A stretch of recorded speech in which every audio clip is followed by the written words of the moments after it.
أعوذ بالله من الشيطان الرجيم. بسم الله الرحمن الرحيم. والفجر وليال عشر والشفع والوتر والليل إذا يسر هل في ذلك قسم لذي حجر ألم تر كيف فعل ربك بعاد إرم ذات العماد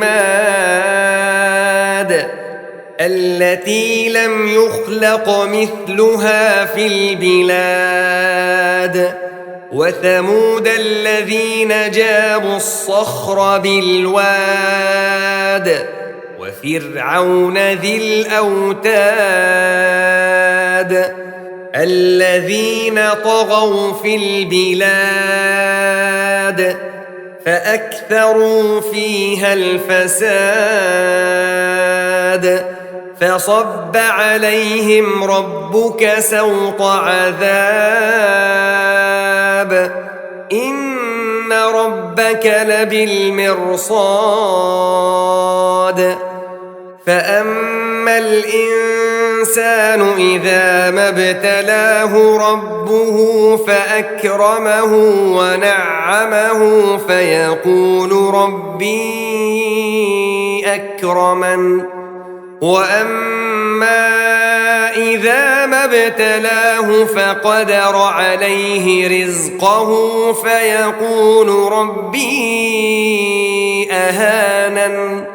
كلا بل لا تكرمون اليتيم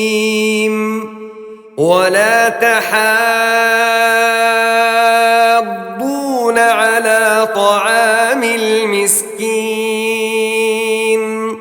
وتأكلون التراث أكلا لما وتحبون المال حبا جما كلا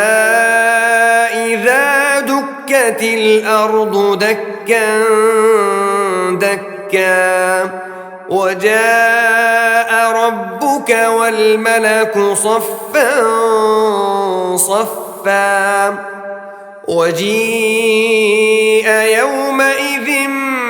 بجهنم يومئذ يتذكر الإنسان وأنى له الذكرى يقول يا ليتني قدمت لحياتي فيومئذ لا يعذب عذابه أحد ولا يوثق وثاقه